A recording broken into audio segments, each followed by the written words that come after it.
Bonjour à tous, j'espère que vous allez bien. On se retrouve aujourd'hui pour le 6e épisode des Titans du Monsterverse. Aujourd'hui, je vais vous parler de Sekhmet, le titan lion du Monsterverse. Donc Sekhmet tire son nom d'une déesse guerrière et guérisseuse de la mythologie égyptienne, une divinité solaire et de guerre, souvent une autre forme de la déesse Hathor ou de la déesse Shah Bast, dépeinte comme une lionne dont on disait que le souffle formait les déserts. Elle était aussi adorée par d'autres divinités comme Ra ou Anubis. Dans le Monsterverse, on dit que Sekhmet a des traits de félin semblables à un sphinx ou à une lionne. À un moment donné, Sekhmet a été retrouvé au Caire, en Égypte, et Monarque a fait construire son avant-poste autour d'elle.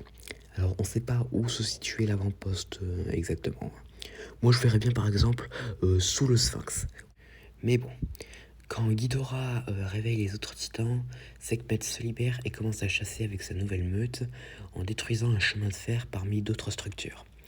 Quand Lorca appelle les titans à Boston, Sekhmet n'arrive pas à temps pour la bataille et ne voit pas Godzilla devenir le nouvel alpha. Donc voilà, c'est tout ce que nous avons de Sekhmet dans le Monsterverse. Donc nous verrons si Sekhmet réapparaît dans les prochains films du Monsterverse ou dans la série Hourglass qui devra soit sortir en 2024 ou en 2025.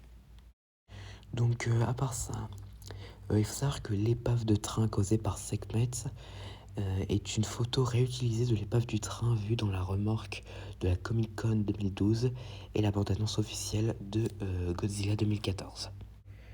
Et aussi la description générale en forme de lion ainsi que son émergence dans un pays du Moyen-Orient sont similaires aux apparitions des griffons dans le roman Godzilla Monster Apocalypse et de Norzog dans Godzilla la série.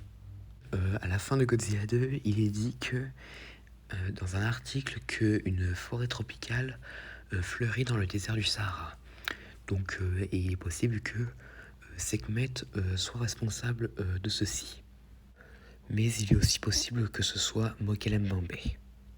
Mais bon, voilà, c'est tout ce que j'avais à dire sur Sekhmet. J'espère que cette vidéo vous aura plu, n'hésitez pas à me dire ça dans les commentaires, et à la prochaine.